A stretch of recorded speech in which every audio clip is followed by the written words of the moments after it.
بھائی فاروق صاحب بنگلور والے کا بہت ہی اہم مذاکرہ رائبنڈ سالانہ عالمی تبلیغی جوڑ 14 مارچ 2021 صبح 10 بجے کی مجلس۔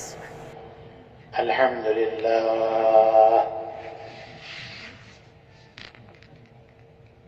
الحمد لله نحمده ونستعينه ونستغفره ونؤمن به ونتوكل عليه ونعوذ بالله من شرور أنفسنا ومن سيئات أعمالنا ونعوذ بالله من شرور أنفسنا ومن سيئات أعمالنا من يهده الله فلا مضل له ومن يضلله فلا هادي له ونشهد أن لا إله إلا الله وحده لا شريك له ونشهد أن سيدنا ونبينا ومولانا محمدا عبده ورسوله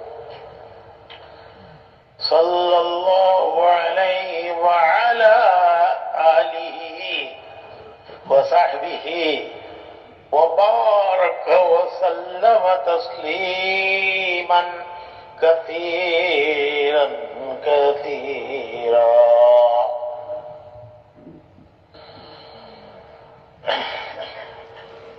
اما بعد، محترم بھائیوں، بزرگوں اور دوستوں، ہم سب یہاں اس لیے جمع ہوئے ہیں کہ اللہ رب العزت ہمیں اپنے کام کے لیے قبول فرما لے۔ ہم یہ چاہتے ہیں اور ہم سب یہ اس لیے جمع ہوئے ہیں کہ اللہ رب العزت ہمیں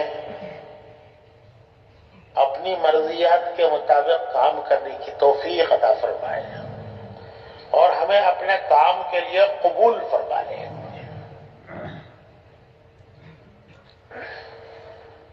ہمارے حاجی صاحب حاجی عبدالوہاب صاحب، اللہ تعالیٰ ان کے درجات بلند فرمائے، وہ یوں فرمایا کرتے تھے کہ بھائی اللہ سے یہ دعا مانگو کہ اللہ تبارک و تعالیٰ ہمیں اس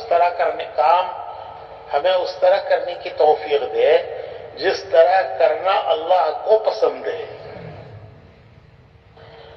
جس طرح اللہ پاک چاہتے ہیں اور جس طرح کرنا اللہ کو پسند ہے، اللہ تبارک و تعالیٰ ہمیں کام اس طرح کرنے کی توفیق مرحمت فرمائے۔ دعوت کے اس کام میں اور دعوت کے ان اعمال میں اللہ کا ایک نظام ہے، تربیت کا نظام ہے۔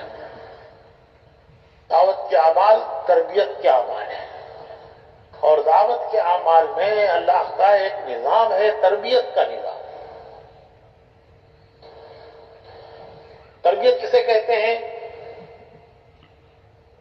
تربیت کہتے ہیں کہ جو کچھ اللہ اور اس کے رسول کو پسند ہے وہ زندگی میں آ جائے، اور جو کچھ اللہ اس کے رسول کو پسند نہیں ہے وہ زندگی سے نکل جائے۔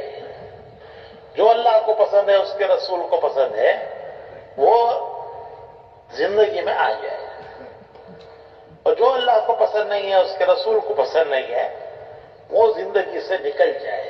اس کا نام ہے تربیت۔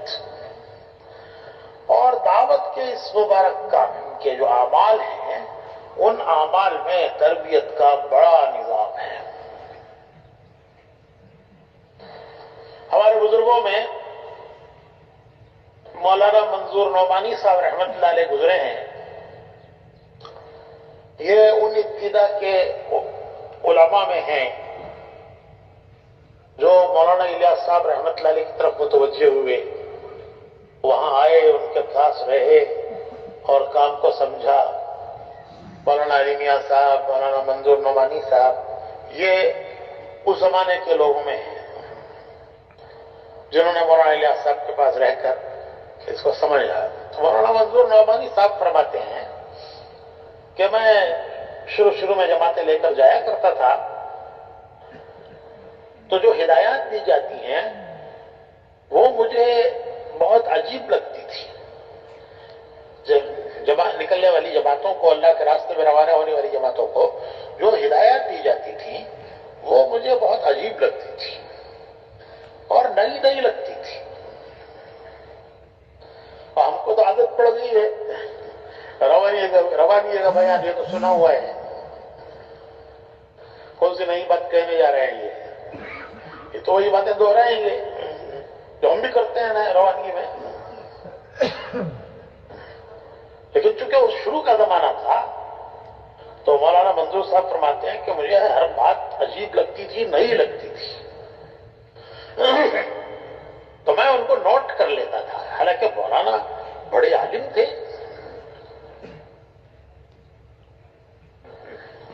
حدیث کی کتابیں پڑھاتے تھے ندوے میں. مولانا علی میاں صاحب تفسیر پڑھاتے تھے، مولانا منظور صاحب حدیث پڑھاتے تھے.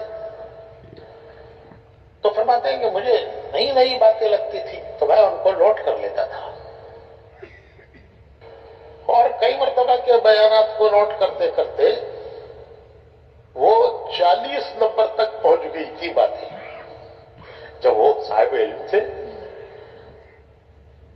تو انہوں نے اس کو نمبر وار لکھا، تو فرمانے لگے کہ وہ 40 نمبر تک پہنچ گئی. ایک مرتبہ میں جماعت لے کر رائے پور گیا.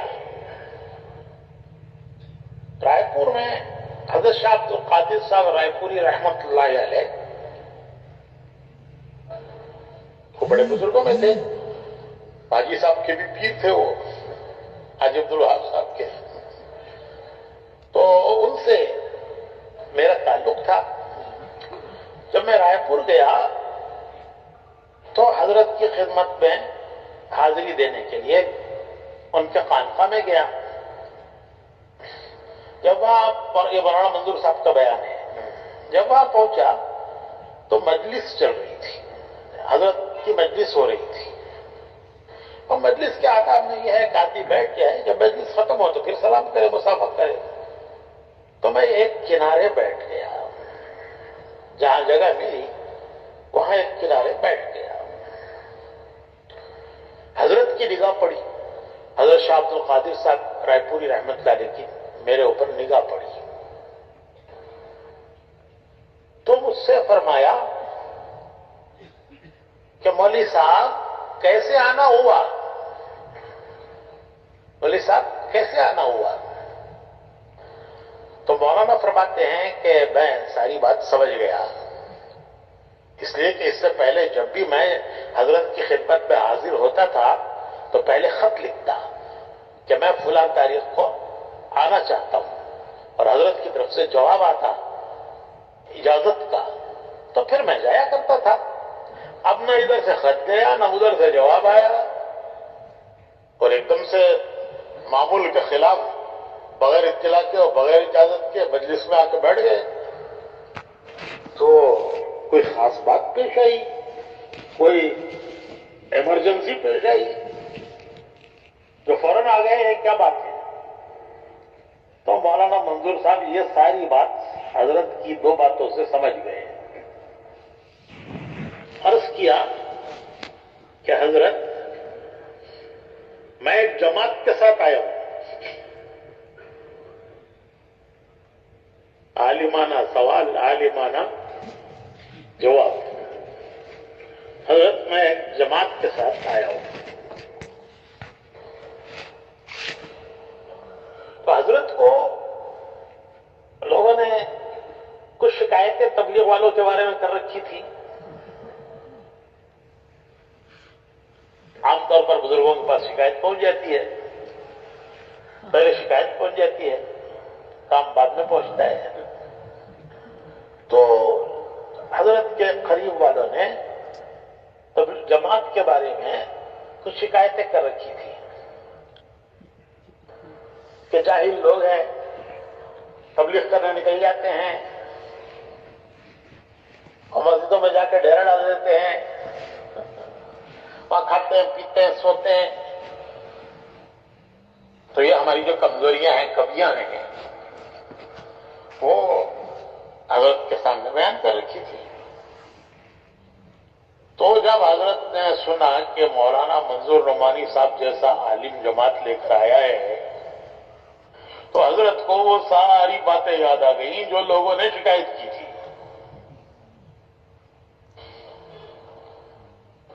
کہ جاہل ہوتے ہیں اور تبلیغ کرنے نکل جاتے ہیں، اور یہ تو اتنا بڑا عالم ہو گیا. تبلیغی بیانات official. Like and subscribe on YouTube. اب آگے کی بات ہے کہ مسجدوں میں ڈیرا ڈال دیتے ہیں، وہاں کھاتے ہیں پیتے ہیں سوتے ہیں. تو حضرت رائے پوری رحمت اللہ علیہ نے مولانا منظور صاحب سے پوچھا کہ مولوی صاحب یہ لوگ جماعتوں میں نکل کر کیا کرتے ہیں؟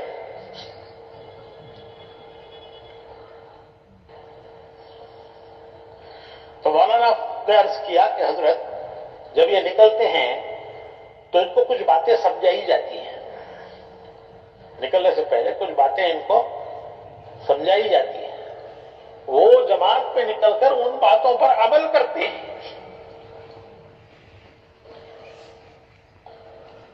تو پھر حضرت نے سوال کیا کہ ولی صاحب وہ کیا باتیں ان کو بتائی جاتی ہیں جن پر یہ جماعت میں نکل کر عمل کرتے ہیں؟ تو مولانا فرماتے ہیں کہ مجھے موقع مل گیا اب تفصیل سے بات کرنے کا، کیونکہ سوال ایسا تھا.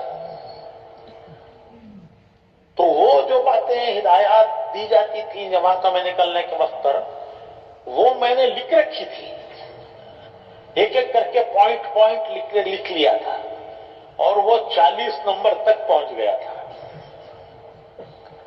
تو جو حضرت نے پوچھا کہ وہ کیا باتیں بتائی جاتی ہیں جن پر یہ نکل کر عمل کرتے ہیں، تو میں نے جیب سے وہ پرچہ نکالا. وہ پرچہ میری جیب میں رہتا تھا اور میں اس کو اکثر دیکھتا رہتا تھا کہ کام انہی ہدایات کی روشنی میں ہو اور کوئی چیز ان سے ہٹ کر نہ ہو. تو میں وقتاً فوقتاً وہ پرچہ جیب سے نکال کر دیکھتا رہتا تھا. جب حضرت نے پوچھا کہ وہ کیا باتیں بتائی جاتی ہیں جن پر یہ نکل کر عمل کرتے ہیں، میں نے فوراً وہ پرچہ نکالا اور پرچہ نکال کر نمبر وار میں نے اسے گنانا شروع کیا حضرت کو. نمبر 1، نمبر 2، نمبر 3، جو انہوں نے لکھ رکھا تھا. مسلم امیر کی اطاعت کرنا، 24 گھنٹے کے اعمال میں لگنا، یہ جو کچھ بھی باتیں بتائی تھی آتی ہیں روانگی میں، تو وہ میں نے مرتب کیا تھا اور میں نے پھر وہ پرچہ نکال کر ایک ایک کر کے پڑھنا شروع کیا. جب میں 13 نمبر پر پہنچا، اور ابھی سب کتنے باقی ہیں جی؟ تو جب میں 13 نمبر پر پہنچا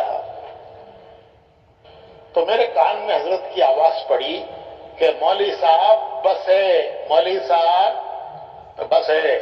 3 مرتبہ فرمایا مولوی صاحب بس ہے. کیونکہ میں تو پرچہ دیکھ رہا تھا. بعد میں لوگوں نے بتایا کہ تمہاری نظر حضرت کے چہرے کی طرف نہیں تھی، تم تو پرچہ دیکھ کے پڑھتے جا رہے تھے اور ہم حضرت کا چہرہ دیکھ رہے تھے. ساتھیوں نے بتایا کہ ہم حضرت کا چہرہ دیکھ رہے تھے اور تم اپنا وہ کاغذ دیکھ کر پڑھ رہے تھے. تمہاری نظر نہیں تھی حضرت کے چہرے پہ کہ ہر نمبر پر حضرت کا چہرہ بدل رہا تھا، رنگ بدل رہا تھا، کیفیت بدل رہی تھی. اور جب تم 13 نمبر پر پہنچے تو تب جا کے حضرت نے فرمایا ہے کہ مولوی صاحب بس ہے. 3 مرتبہ فرمایا مولوی صاحب بس ہے. اور میں رک گیا. تو پھر حضرت نے فرمایا کہ مولوی صاحب اگر یہ ایسا ہی کرتے ہیں جیسا ان کو بتایا گیا ہے تو ان کے ولی ہو جانے میں کوئی شک نہیں ہے.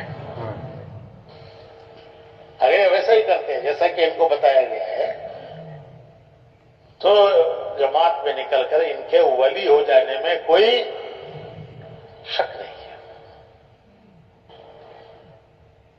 مجلس ختم ہو گئی اس پر. اور وہ مجلس میں جو تھے وہ اکثر مولانا کے جاننے والے تھے، علماء، بڑے بڑے علماء، حضرت کے خلفاء سب مولانا اکثر حاضر ہوتے رہتے تھے، تو لوگ حضرت مولانا کے جاننے والے تھے، ان سب نے ملاقاتیں کرنی شروع کی، کہنا شروع کیا کہ مولانا آج تو غضب ہو گیا، آج تو غضب ہو گیا۔ آپ ایک ایک بات پڑھتے جاتے تھے اور حضرت کے چہرے کا رنگ بدلتا تھا، چہرے پر اثر ظاہر ہوتا تھا، اور جب 13 پہ پہنچے ہیں آپ تو تب آپ کو حضرت نے روکا ہے۔ تو میرے بھائی اور بزرگوں اور دوستوں، میں عرض کرا تھا کہ یہ جن اعمال کو ہمیں بتایا جاتا ہے، سمجھایا جاتا ہے، یہ ان میں تربیت کا بڑا سامان ہے، ان میں ہماری تربیت کا بڑا سامان ہے، لیکن اس کو اہتمام سے لینا اور اس پر اہتمام سے عمل کرنا۔ ایک ہے سرسری سن لینا، یہ تو روانگی کی بات ہے، ہم بھی کرتے ہیں، سیر و جماعت ہماری مسجد سے نکلتی ہے، ان کو ہم بھی ہدایت دیتے ہیں، اور ایک ان کو اہتمام سے لینا۔ ہمارے حضرت جی مولانا انعام الحسن صاحب رحمۃ اللہ علیہ فرمایا کرتے تھے کہ 4 اعمال بڑی تربیت کے اعمال ہیں، 4 اعمال وہ بڑی تربیت کے اعمال ہیں۔ اور میں نے عرض کیا کہ تربیت کہتے ہیں ان صفات کو جو اللہ اس کے رسول کو پسند ہیں، ان صفات کا زندگی میں آنا، اور جو اللہ اس کے رسول کو پسند نہیں ہے اس سے کراہیت پیدا ہو جانا، کہ اللہ اس کے رسول کو پسند نہیں ہے، اس سے کراہیت پیدا ہو جانا، اور جو اللہ اس کے رسول کو پسند ہے اس سے رغبت پیدا ہونا، رغبت۔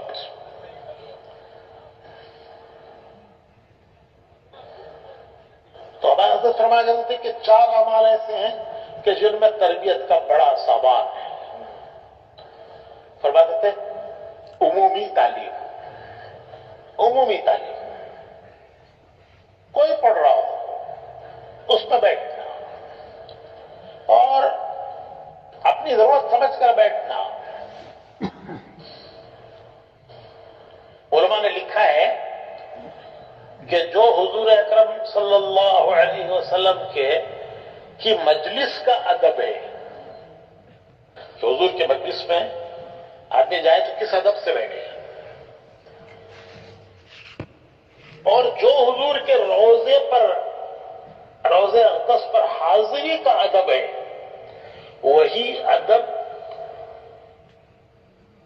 حدیث کی مجلس میں بیٹھ کر حدیث سننے کا ہے، کہ اس طرح سنے جیسے حضور کی مجلس میں بیٹھا ہے، اس طرح سنے جیسے حضور کے روضے پہ حاضر ہو رہا ہے۔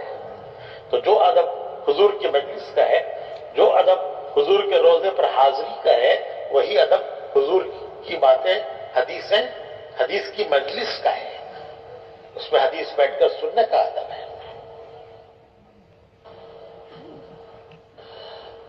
شیطان ہر جگہ اپنا داؤ لگاتا ہے، داؤ، بڑے داؤ ہے اس کے پاس، وہ ہر جگہ داؤ لگاتا ہے۔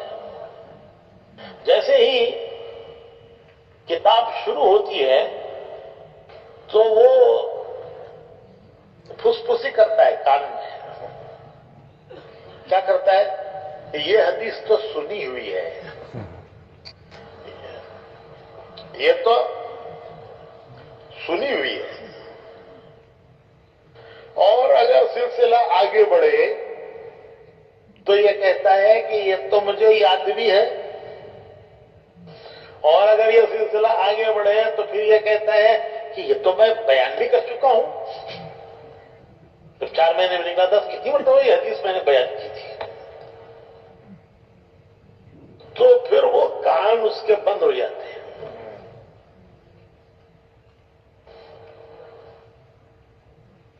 وہ طلب نہیں رہتی جو ہونی چاہیے، کیونکہ یہ میری سنی ہوئی ہے، اور سنی ہوئی نہیں ہے، یہ تو یاد بھی ہے، اور یہ تو میں بیان بھی کر سکتا ہوں۔ یہ شیطان کا وار ہے۔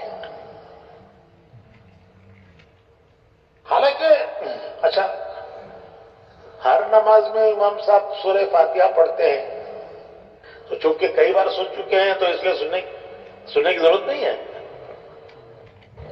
ان کو.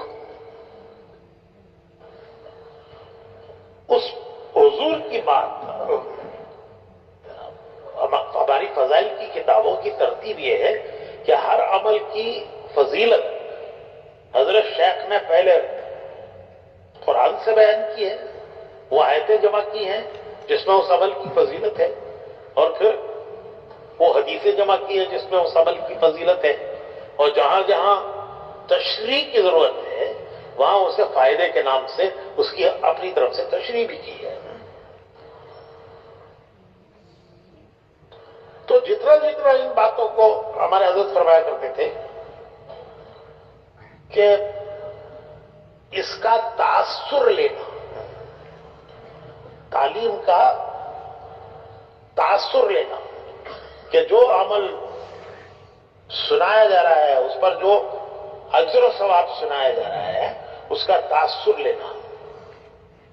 کیسے تاثر لینا؟ جیسے آدمی دنیا کی باتوں کا تاثر لیتا ہے. ارے صاحب محلے میں کرونا کے کیس ہو گئے، محلے میں کرونا کے کیس ہو گئے. اب دیکھو ہر شخص پریشان ہے، ہر شخص پریشان ہے کہ احتیاط کرو احتیاط کرو، ہمارے محلے میں کرونا کے کیس ہو گئے. چھوٹے بڑے بچے عورتیں بڈھے سب پریشان ہیں. تاثر دنیا کی چیز کا، دنیا کی بات کا تاثر. تو ہمارے حضرت فرمایا کرتے تھے کہ ایک تو ان فضائل کا اتنا تاثر لینا کہ وہ عمل زندگی میں آ جائے. جس بات کی دعوت حدیث میں دی گئی ہے، جس پر اجر و ثواب بتایا گیا ہے، وہ زندگی میں آ جائے، وہ عمل زندہ ہو جائے. یہ پہلا درجہ ہے. دوسرا درجہ یہ ہے کہ اس عمل پر جو وعدہ ہے اس وعدے کا عمل کرتے ہوئے استحضار ہو، اس پر یقین ہو اور اس کا استحضار ہو. اس وعدے کا یقین بھی ہو، اس وعدے کا استحضار بھی ہو، اور اس کے ملنے کے شوق میں عمل کرے. اب یہ ذرا بات گہری ہو جاتی ہے، اسے میں آسان کرنے کے لیے کہتا ہوں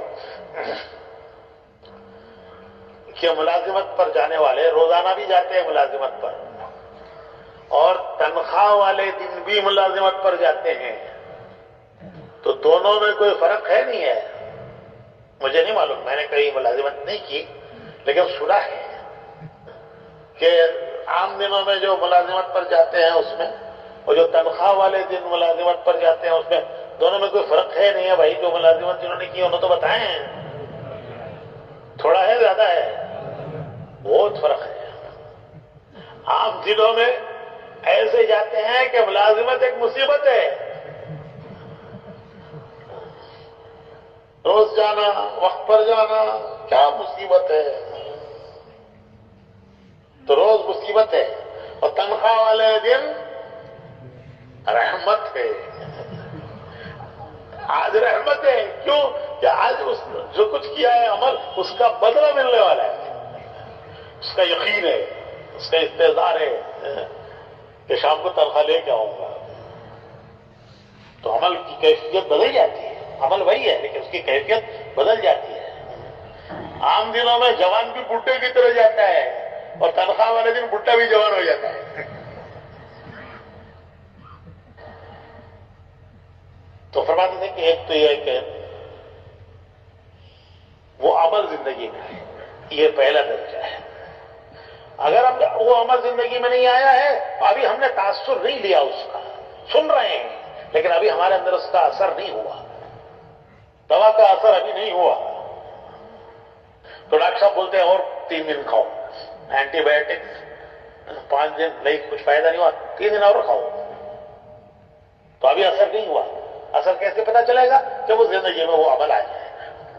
یہ پہلا درجہ ہے. دوسرا درجہ یہ ہے کہ اس پر جو اللہ کے وعدے ہیں، رسول کے وعدے ہیں، ان وعدوں کا یقین اور ان کے ملنے کی امید میں عمل کریں گے. یہ ہے استعداد.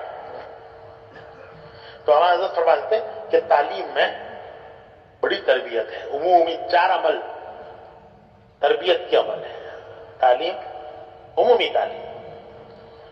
عمومی تعلیم کے حلقوں میں طلب کے ساتھ احتیاج اپنی سمجھ کر بیٹھنا. دوسرا، عمومی گشت. عمومی گشت میں جانا. حضرت فرماتے تھے کہ یہ تربیت کا بڑا راستہ ہے. عمومی گشت میں تربیت کا بڑا سامان ہے. آدمی کے اندر سے تربیت ہوتی ہے. جتنا جتنا وہ عمومی گشت میں چلتا ہے اس کے اندر سے تربیت ہوتی ہے. تو بڑا سامان ہے تربیت کا عمومی گشت، عمومی تعلیم. اور عمومی بیان میں بیٹھنا. کسی کا بھی بیان ہو رہا ہو، یہ اللہ رسول کی بات کر رہے ہیں تو عمومی بیان میں طلب کے ساتھ بیٹھنا. کتنی باتیں ہو گئی؟ اور عمومی جماعتوں میں جانا. اب عمومی جماعتوں میں جانا میں ذرا تشریح کرتا ہوں اس کی. عام طور پر خیال آتا ہے کہ بھائی بزرگوں کے ساتھ جانا چاہیے. بزرگوں کے ساتھ جانا چاہیے. رائے کے بزرگوں کے ساتھ موقع ملے تو، اور نہ ملے تو کم از کم ہماری مرکز کی شورا، نہیں تو کم از کم ہمارے جو بزرگ ہیں تو ان کے ساتھ جماعت میں جانا چاہیے. یہ کیا ہے، عام لوگوں کے ساتھ جانے میں اتنا فائدہ نہیں ہوتا. بزرگوں کے ساتھ جانا، یہ بھی ایک بڑا شیطان کا داؤ ہے کہ بزرگوں کے ساتھ جانا. تو حضرت فرماتے تھے کہ عمومی تعلیم، عمومی گشت، عمومی بیان سننا اور عمومی جماعت میں، جس کو کوئی جاننے والا نہ ہو، پہچاننے والا نہ ہو، بستی میں جائے تو لوگ نہ کہیں فلاں آئے ہیں، فلاں آئے ہیں، آج جماعت میں فلاں آئے ہیں، یہ فلاں صاحب ہے، یہ فلاں صاحب آئے ہیں. نہیں، ایک جماعت ہے، کون ہے کوئی نہیں جانتا. تو عمومی جماعت اور جی چاہتا ہے،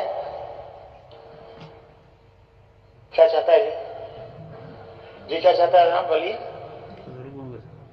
بزرگوں کے ساتھ جانا. بزرگوں کے ساتھ اللہ موقع دے جانے کا. آپ کی خبرداری ٹھیک ہے. وہ ہمارے ایک بزرگ تھے، فرمایا کرتے تھے کہ ایک آدمی گیا پیر صاحب کے پاس مرید ہونے کے لیے. تو پیر صاحب کے پاس گیا، کافی دیر بیٹھا رہا. بہت دیر کے بعد پیر صاحب نے اسے پوچھا کہ بھائی کیوں آئے ہو، کیا چاہتے ہو، کیا چاہتے ہو؟ تو وہ سیدھا سادہ آدمی تھا. وہ کہنے لگا کہ حضرت میں آیا تو تھا مرید بننے، مگر اب تو جی چاہتا ہے کہ آپ مجھے پیر ہی بنا دیجیے. کیونکہ مرید بننے میں مزہ نہیں ہے. میں دیکھ رہا ہوں کہ پیر بننے میں مزہ ہے. کوئی سر پہ تیل لگا رہا ہے، کوئی ٹانگیں دبا رہا ہے، کوئی ٹانگیں دبا رہا ہے، کوئی سر پہ تیل لگا رہا ہے، کوئی حضرت کو وضو کرا رہا ہے. تو حضرت میں آیا تو تھا مرید بننے کے لیے، لیکن اب تو میرا جی چاہتا ہے کہ آپ مجھے. تو یہ جذبہ ہے بزرگوں کے ساتھ جانے کا.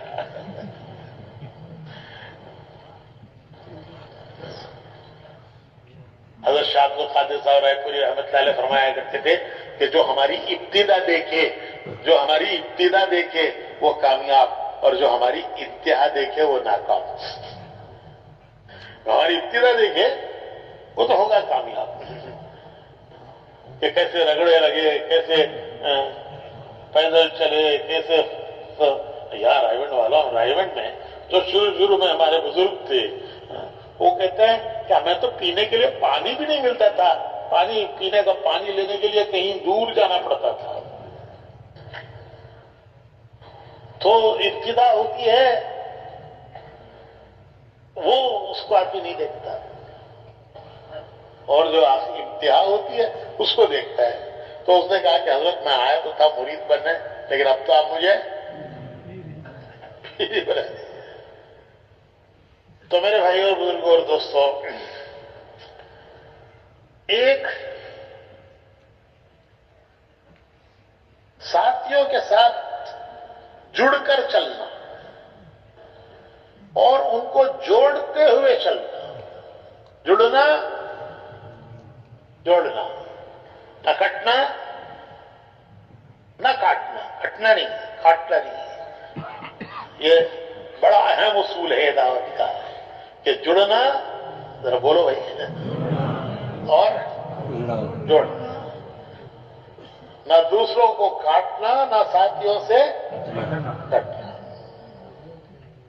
ہمارے حاجی صاحب نے ایک مرتبہ فرمایا کہ میں نے ایک دن مولانا عبید اللہ صاحب سے عرض کیا کہ مولوی صاحب، ہمیں ساتھیوں کو جوڑنا نہیں آتا۔ حاجی صاحب نے مولوی عبید اللہ صاحب سے کہا کہ مولوی صاحب، ہمیں ساتھیوں کو جوڑنا نہیں آتا۔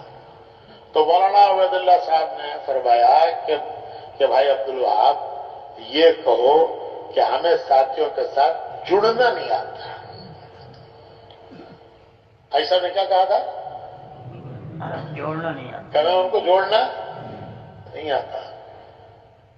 تو مولانا عبید اللہ صاحب نے اس کی تصحیح کی کہ بھائی عبدالوہاب، یوں کہو کہ ہمیں ساتھیوں کے ساتھ جوڑنا نہیں آتا۔ جڑنا نہیں آتا۔ ارے وہ نہیں جڑ رہے، تم جڑ جاؤ۔ ہمارے ایک ساتھی نے حضرت جی رحمت اللہ علیہ سے پوچھا کہ حضرت، کیا امیر کو اس کا اختیار ہے کہ سب ساتھیوں کی رائے کے خلاف فیصلہ کرے؟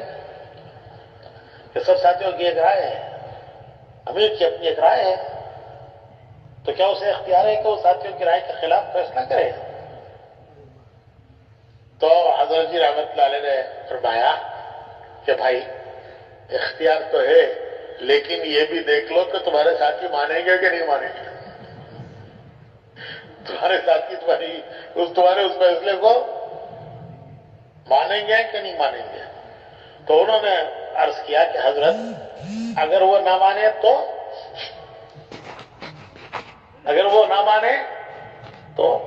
حضرت نے فرمایا کہ بھائی تم ہی ان کی مان لو،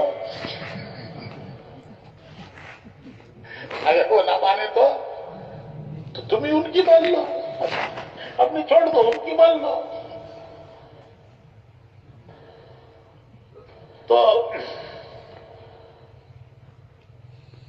ایک بڑا بنیادی اصول ہے۔ ہاں، حاجی صاحب کی بات پوری نہیں ہوئی۔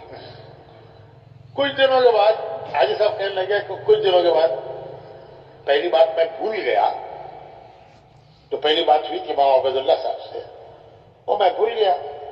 پھر میں نے ایک مرتبہ عرض کیا کہ مولوی صاحب، ہمیں ساتھیوں کو چلانا نہیں آتا، ہمیں اپنے ساتھیوں کو چلانا نہیں آتا۔ تو مولانا عبید اللہ صاحب نے تصحیح کی اور فرمایا کہ بھائی عبدالوہاب، یہ کہو کہ ہمیں ساتھیوں کے ساتھ چلنا نہیں آتا، ہمیں ساتھیوں کے ساتھ چلنا نہیں آتا۔ وہی حضرت جی والی بات کہ وہ نہ مانے تو کیا کرو؟ کیا کرو بھائی؟ تم مان لو۔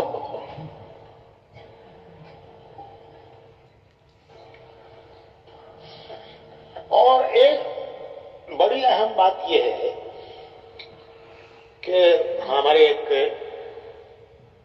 ایک ملک کے ذمہ دار تھے، بڑا اللہ نے ان سے کام لیا، اور بہت انہوں نے کام اٹھایا، اللہ نے کام لیا ان سے۔ تو وہ کہا کرتے تھے کہ بھئی بڑے بڑے اصول تو تم لوگ بیان کرو، 3 اصول میں بیان کرتا ہوں۔ وہ کہتے ہیں بڑے بڑے اصول تو تم لوگ بیان کرو، 3 اصول میں بیان کرتا ہوں۔ ایک، زبان میٹھی ہو، زبان میٹھی، دماغ ٹھنڈا، دماغ ٹھنڈا، اور دل وسیع۔ زبان میٹھی، دماغ ٹھنڈا اور دل یہ جوڑ کا ذریعہ ہے. جہاں کہیں اختلاف ہوگا، ساتھیوں میں اختلاف ہوگا، وہاں ان میں سے تین میں سے کسی ایک چیز پر اثر پڑا ہوا. زبان میٹھی،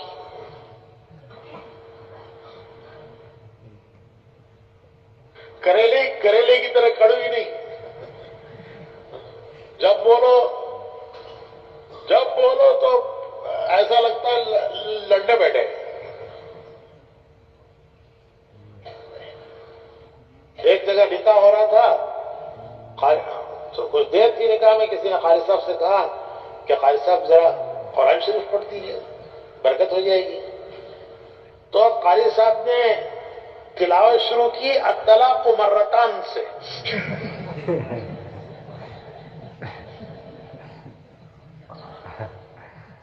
ارے بھائی، سارے قرآن میں تو نہیں، یہی آیت بھی نہیں اس وقت پڑھنے کے لیے، اس موقع پر پڑھنے کے لیے سارے قرآن میں تو یہی آیت بھی نہیں الطلاق مرتان. ارے حق ہے، سچ ہے، سب صحیح ہے، قرآن کی آیت ہے، حق ہے، سچ ہے، لیکن اس موقع کی ہے، مناسب ہے اس موقع کی ہے. بات صحیح ہے، حق ہے، لیکن حق بات کو موقع کے ساتھ پیش کرنا.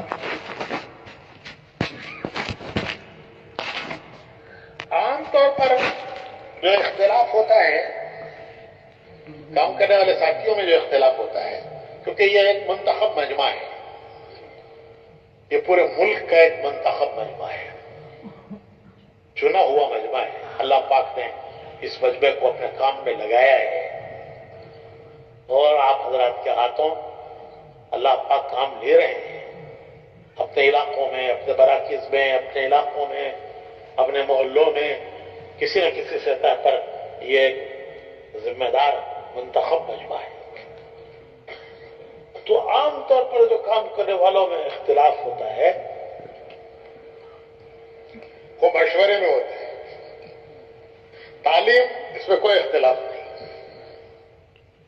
وہ جو 4 اعمال تربیت کے میں نے بتائے حضرت جی رحمۃ اللہ علیہ کے فرمائے ہوئے کہ تعلیم کوئی اختلاف نہیں، گشت کوئی اختلاف نہیں، جماعت میں جانا کوئی اختلاف نہیں، بیان میں بیٹھنا کوئی اختلاف نہیں. اختلاف ہوتا ہے، آپس کا اختلاف ظاہر ہوتا ہے اور بڑھتا ہے یا ختم ہوتا ہے وہ مشوروں میں.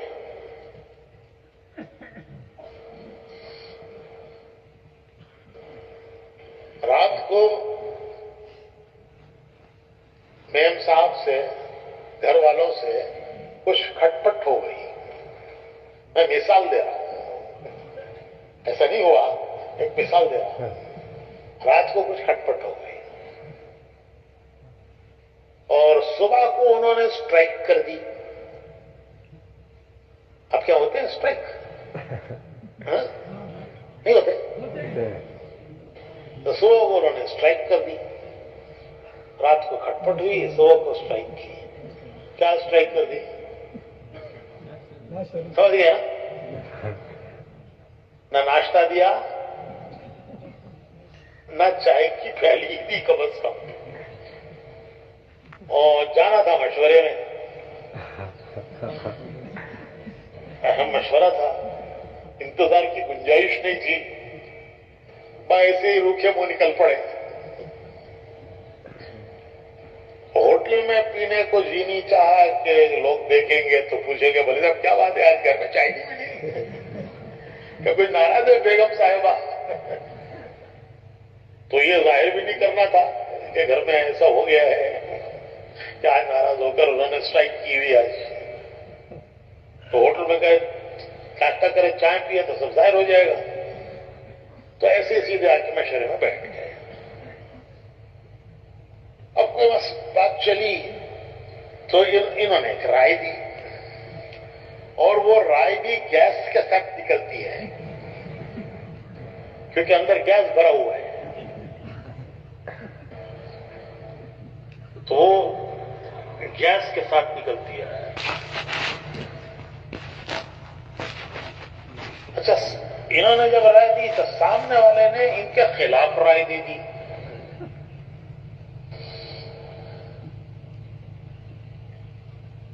اب جو اندر گیس بھرا ہوا تھا وہ نکل گیا. امیر صاحب دیکھیے اللہ جانتا ہے کہ جب بھی میں رائے دیتا ہوں یہ ہمیشہ میرے خلاف بولتا ہے. ہمیشہ جب بھی میں کوئی رائے دیتا ہوں تو یہ جو بیٹھی نا یہ صاحب ہمیشہ میرے خلاف بولتے ہیں. امیر صاحب یا یہ رہیں گے یا میں رہوں گا, دونوں ساتھ نہیں بیٹھ سکتے.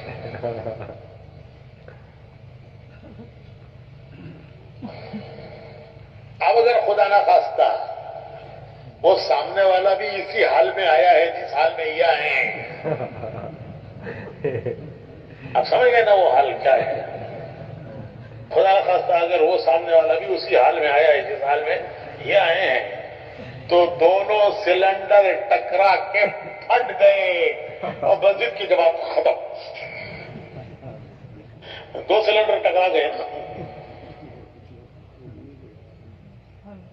تو شیطان ایسی شکل پیدا کرتا ہے کہ ساتھی آپس میں ٹوٹے, اور جو خیر اتنی بڑی وجود پہ آ رہی ہے وہ خیر ان کے ہاتھوں سے نکلے.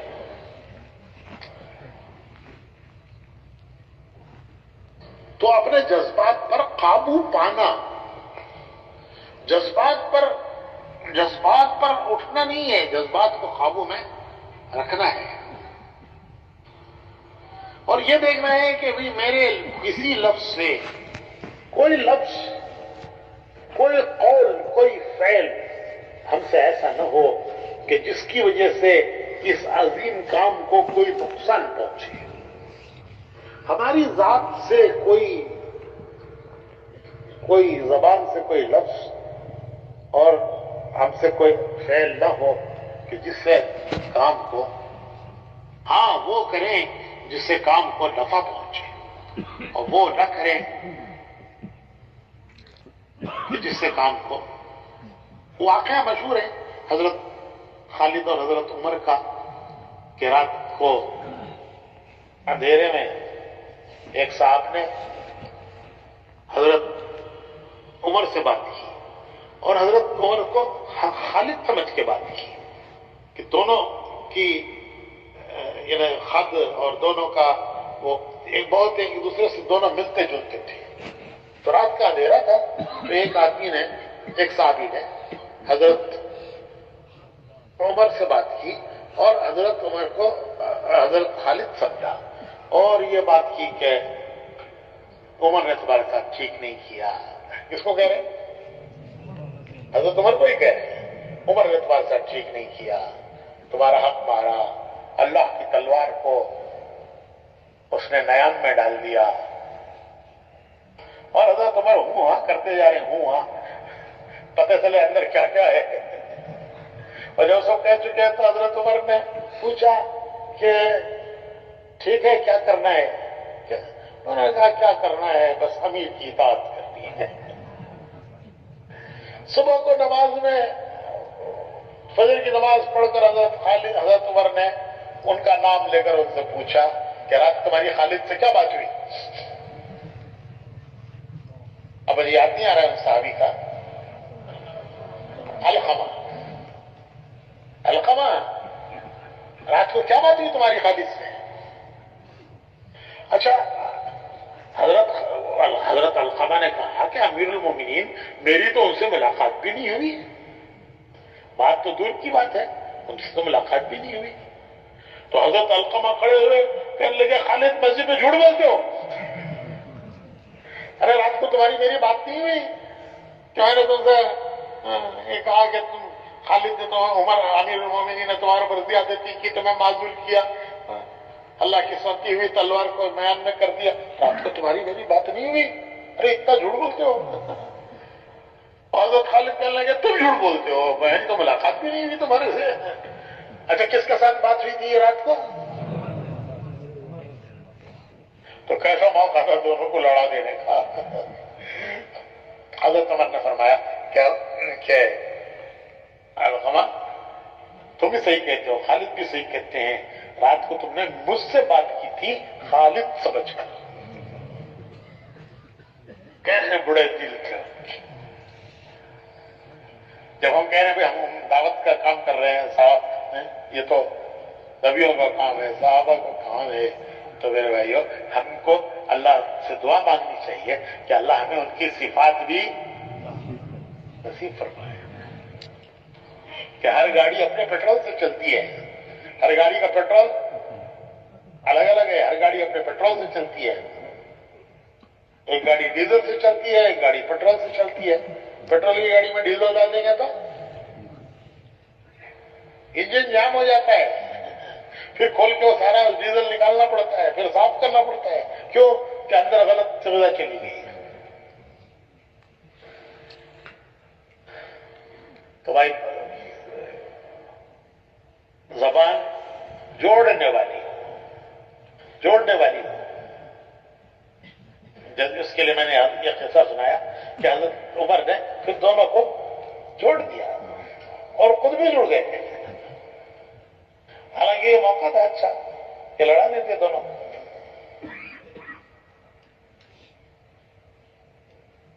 تو زبان جوڑنے والی، خینچی کی طرح نہیں کہ جدھر سے گزری ادھر سے کاٹ دیا، جدھر سے گزری ادھر پھاڑتی چلی گئی۔ تو جذبات پر کھیلنے کا نہیں ہے کام، جذبات کو قابو میں رکھنے کا ہے۔ حضور نے دعا مانگی ہے کہ اللہم اغننا بالعلم وزیننا بالحلم، وزیننا بالحلم، اے اللہ مجھے حلم دے، تحمل، برداشت۔ حالانکہ حضور سے بڑھ کر برداشت تحمل کس کو ہو سکتا ہے؟ یہ امت کی تعلیم کے لیے ہے، ہماری تعلیم کے لیے ہے۔ حضور کی دعائیں، جیسے رات مولانا فرما رہے تھے کہ حضور کی دعائیں ہماری تعلیم کے لیے ہے کہ اللہم اغننا بالعلم وزیننا بالحلم، ہمیں علم دے، برداشت دے، تحمل دے۔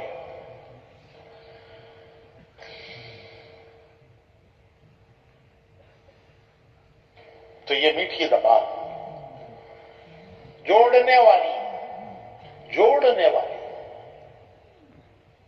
کھینچی کی طرح کاٹنے والی نہیں، یا دوسروں کو کاٹ دیا یا خود کٹ گئے، یا دوسروں کو کاٹ دیا یا خود کٹ گئے، نہ دوسروں کو کاٹنا ہے نہ خود کٹنا ہے، جڑنا ہے اور جوڑنا ہے، نہ کٹنا ہے نہ کاٹنا۔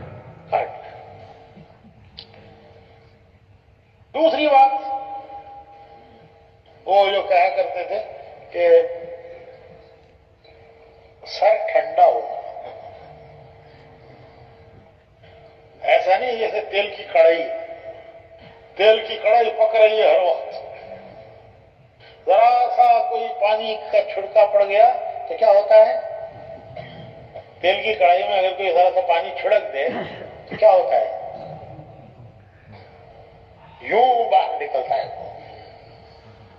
اور خدا نخواستہ چہرے میں پڑ گیا تو کئی دنوں تک کے لیے زخمی۔ تو دماغ جو ہے وہ ایسا ہو کہ کوئی کچھ کہے، جیسے برف کی سل ہے، کسی کا اثر ہی نہیں ہوتا۔ یہاں تو تیل کی کڑھائی میں چند پانی کے قطرے چھڑک دو تو وہ واپس آتے ہیں، اور برف کی سل، وہ جو ویلڈنگ کرتے ہیں نا، کیا کہتے ہیں اسے؟ چنگاریاں نکل رہی ہیں، وہ چنگاریاں بھی اگر برف کی سل پر پڑیں تو کیا ہوتا ہے؟ بھائی وہ چنگاریاں بجھ جاتی ہیں، اور اگر وہی چنگاریاں تیل پر پڑیں تو پتہ نہیں کتنوں کو نقصان پہنچا دیں۔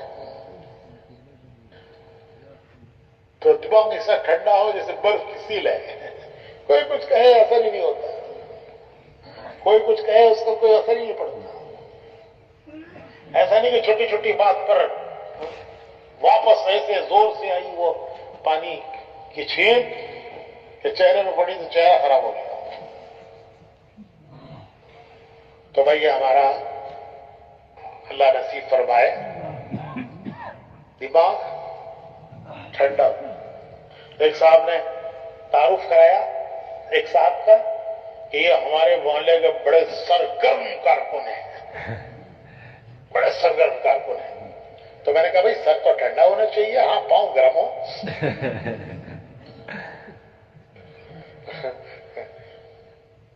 سر تو ٹھنڈا ہونا چاہیے, پاؤں گرم ہو. بڑے گشتوں میں جاتے ہیں, بڑے ملاقاتوں میں جاتے ہیں, بڑے 2.5 گھنٹے لگاتے ہیں. ان کے حصے میں جتنے گھر آئے وہ 2 مرتبہ ان گھروں پر ہو کر آ گئے. پاؤں گرم ہیں لیکن سر ٹھنڈا. اور تیسری بات یہ ہے کہ دل وسیع ہو, زبان میٹھی, سر ٹھنڈا اور دل وسیع. ہم کہتے ہیں کہ اللہ کے پیارے رسول کا کام ہے, تو بھائی ان کے ہاں تو اتنا دل وسیع تھا, اتنا دل وسیع تھا کہ حضور کے یہاں منافقین تک کے لیے جگہ تھی. بعض مصلحتوں سے آپ نے حضرت حذیفہ کو منافقین کے نام بتائے, ورنہ آپ نے اپنے قریبی صحابہ کو تک نہیں بتایا کہ منافقین کون ہیں. حالانکہ آپ جانتے تھے, سمجھتے تھے, آپ کو پتا تھا, آپ جانتے تھے کہ مجلس میں کون منافقین بیٹھے ہیں. لیکن آپ نے اپنے قریبی ساتھیوں کو بھی اپنے رویے سے بھی یہ ظاہر ہونے نہیں دیا کہ ان میں کون کون منافق ہے. حضور نے اپنے رویے سے بھی کبھی یہ ظاہر نہیں ہونے دیا کہ حضور ان کو پسند نہیں کرتے, حضور ان کو پسند نہیں کرتے کہ یہ لوگ منافق ہیں. تو منافقین تک کے لیے حضور کے سینے میں جگہ تھی. تو بھائیو ہمیں اپنے ساتھیوں کے لیے بھی اپنے سینے میں جگہ پیدا کرنی چاہیے, اپنے ساتھیوں کے لیے بھی اپنے سینے میں جگہ پیدا کرنی چاہیے. چھوٹی سی غلطی ہوتی ہے کسی ساتھی سے, شیطان اسے بڑی بنا کے دکھاتا ہے. وہ ایک آئینہ ہوتا ہے نا, یوں کرو تو بڑا دکھتا ہے, یوں کرو تو ایک طرف چھوٹا دکھتا ہے, دوسری طرف بڑا دکھتا ہے. تو شیطان جو ہے وہ ذرا سی غلطی ہو جائے تو اسے بڑا آئینہ دکھاتا ہے, دیکھو کتنی بڑی ہے یہ. وہ خوبی ہو تو اسے چھوٹا دکھاتا ہے, یہ تو کچھ بھی نہیں ہے.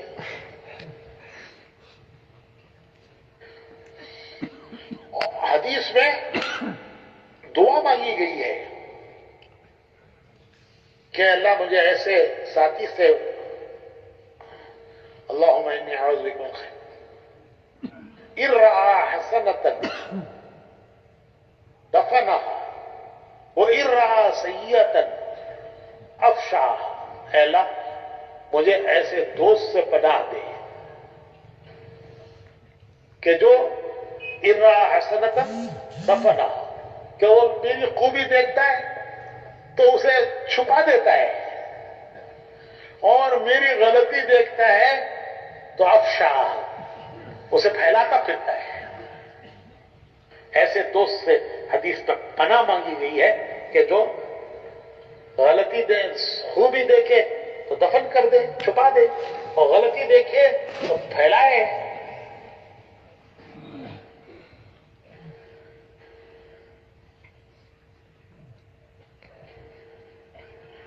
تو بھائی ایک اہم بات یہ ہے کہ اپنی مسجد کی جماعت اور اپنی مسجد کے ساتھیوں سے جڑے رہنا ہے. ماحول کے بغیر آدمی چل نہیں سکتا. ماحول چاہیے, ایک ماحول چاہیے, ماحول کے بغیر آدمی چل نہیں سکتا. حضرت تھانوی رحمت اللہ علیہ نے ایک جگہ لکھا ہے کہ جہاں پھسلن ہوتی ہے وہاں چونٹی بھی پھسل جاتی ہے, ہاتھی بھی پھسل جاتا ہے. پھسلن ہے, ایسا نہیں ہے کہ یہ پھسلنا ہے تو چوٹی تو پھسل جائے گی اور ہاتھی اتنا موٹا ہے تازہ وہ کہاں سے پھسلے گا؟ نہیں، وہ اتنے زور سے پھسلے گا کہ ہڈی پسلی ٹوٹ جائے گی. تو جب پھسلن ہوتی ہے وہاں چوٹی بھی پھسل جاتی ہے، ہاتھی بھی پھسل جاتا ہے. تو ہم ایسے ہی زمانے میں کہ اگر ہمارا ساتھ ماحول نہ ہو تو پھر ہم تنہا چل نہیں سکتے. ماحول کے بغیر ہم تنہا چل نہیں سکتے. اور ہمارا ماحول ہمارے ساتھی ہیں. ہمارا ماحول ہمارے ساتھی ہیں. اگر ہم ہمارے ساتھیوں کے ساتھ ہیں تو ہمارا ماحول ہے. ہم ایک دوسرے کو سنبھال لیں گے، وہ ہمیں سنبھال لیں گے، ہم انہیں سنبھال لیں گے. سب مل کر ایک دوسرے کو سنبھال لیں گے. یہ ہمارا ماحول ہے. مسجد کی جماعت، ان کے ساتھ جڑے رہنا ہے، جی چاہے یا نہ چاہے. نامناسب باتیں ہوتی ہیں، انسان ہیں، ہم سب انسان ہیں.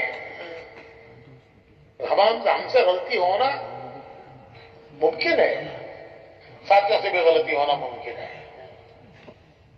لیکن وہی بات، ان رہا حسنۃ دفع وان رہا سیئۃ افشا. نہیں، اس کی خوبی دیکھو، بتاؤ، اس کی کمزوری دیکھو، دفن کر دو. اپنی مسجد کی جماعت کے ساتھ جڑے رہنا ہے اور جڑ کر چلنا ہے. اس ماحول کے بغیر اللہ پاک فرمائے، رات مولانا فرما رہے تھے کہ پھل اگر درخت سے ٹوٹ گیا، کٹ گیا، یا ٹوٹ گیا یا ٹوٹ کر پھر وہ کٹ گیا تو پھر وہ جہاں کٹا وہاں کیڑے پڑیں گے. جہاں سے کٹا ہے وہاں کیڑے پڑیں گے، کوئی کھائے گا نہیں اسے. تو اگر ہم کٹ گئے تو پھر کیڑے پڑیں گے. جو آنا چاہیے وہ آئے گا نہیں، اور جو نہیں آنا چاہیے وہ آتا چلا جائے گا. تو اس لیے بھائی خود بھی جڑے رہنا ہے، ساتھیوں کو بھی جوڑے رکھنا ہے. کوئی لفظ میری زبان سے ایسا نہ نکلے کہ جو ساتھیوں کے توڑ کا ذریعہ بنے. ہاں، ایسی بات ہو کہ جو ان کے جوڑ کا ذریعہ بنے، جڑنے کا ذریعہ بنے. حدیث شریف میں آتا ہے کہ قیامت میں اللہ تعالیٰ جو انعام دیں گے ایک آدمی کو، بہت بڑا انعام ہوگا. وہ اس کے عملوں سے زیادہ ہوگا، بڑا ہوا نظر آئے گا. وہ پوچھے گا کہ اے اللہ یہ کس عمل کی جزا میں ہے؟ تو کہا جائے گا کہ تیرے وہ بول جنہوں نے دو آدمیوں میں آپس میں جوڑ پیدا کر دیا، اس کا یہ انعام ہے. اس کو خود بھی تعجب ہوگا کہ اتنا بڑا انعام مجھے جو مل رہا ہے، جزا جو مل رہی ہے، یہ کس عمل کی مل رہی ہے. وہ پوچھے گا کہ کس عمل کی یہ اتنی بڑی جزا ہے؟ تو کہا جائے گا کہ تیرے وہ بول جنہوں نے آپس میں لوگوں میں جوڑ پیدا کرایا، یہ اس کی جزا ہے.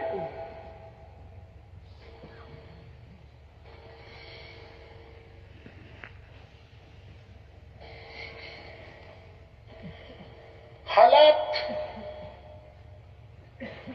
دنیا میں بدلتے رہتے ہیں. دنیا حالات کی جگہ ہے. یہ حالات کی بھی جگہ ہے، یہ امتحان کی بھی جگہ ہے. دنیا حالات کی بھی جگہ ہے، دنیا امتحان کی بھی جگہ ہے. اللہ تعالیٰ مختلف حالات لا کر انسانوں کا امتحان لیتے ہیں اور اپنے بندوں کو امتحان میں ڈالتے ہیں مختلف حالات لا کر. وہ تو جنت ہے جہاں ایک حال ہوگا، جہاں کبھی حال بدلے گا نہیں. حضور صلی اللہ علیہ وسلم نے ایک بڑھیا سے کہا، ایک بڑھیا سے فرمایا کہ بڑی بھی بڑھیا جنت میں نہیں جائے گی. اور وہ بیچاری روتی بڑھ گئی کہ اللہ کے نبی کہہ رہے ہیں کہ بڑھیا جنت میں نہیں جائے گی، میں تو بڈھی ہو گئی، میں کیسے جنت میں جاؤں گی؟ تو حضور نے ان کو تسلی دی، فرمایا کہ بڑی بھی انشاءاللہ تم جنت میں جاؤ گی، لیکن ایسی بڈھی بڈھی نہیں جاؤ گی، اللہ تمہیں جوان بنا کر جنت میں داخل کرے گا۔ تو وہ تو جنت ہے جہاں بڑھاپا نہیں، جہاں غم نہیں، ہر وقت خوشی ہے غم نہیں، دنیا میں خوشی بھی ہے غم بھی ہے، صحت بھی ہے بیماری بھی ہے۔ ہاں جنت میں کرونا نہیں ہے، کووڈ کرونا یہ سب اللہ بلا، یہ سب اللہ بلا کہاں ہے؟ سب دنیا میں ہے، سب اللہ بلا۔ وہاں نہ کوئی کووڈ ہے نہ کوئی کرونا ہے، وہاں سب صحت مند ہوں گے، کوئی بیمار نہیں ہوگا، وہاں سب خوش ہوں گے، کوئی غم نہیں ہوگا، وہاں سب جوان ہوں گے، کوئی بوڑھا نہیں ہوگا۔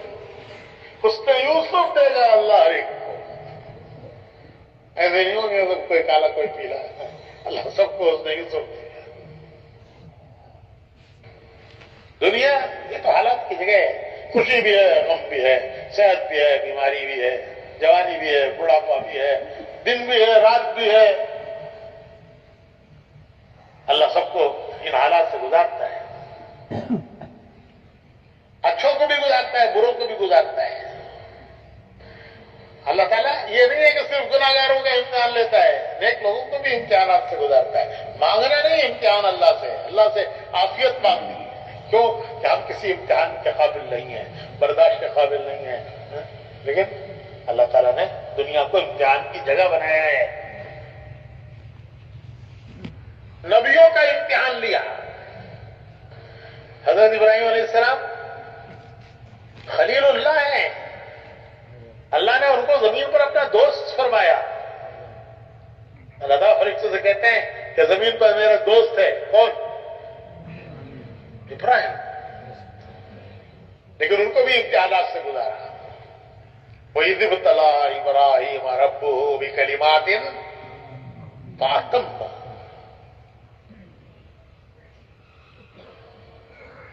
تو اللہ تعالیٰ نبیوں کو بھی امتحان سے گزارتے ہیں۔ حضرت ایوب علیہ السلام، ان کا صبر مشہور ہے، صبر ایوبی محاورہ ہے، صبر ایوبی۔ ان کو بیماریوں سے گزارا،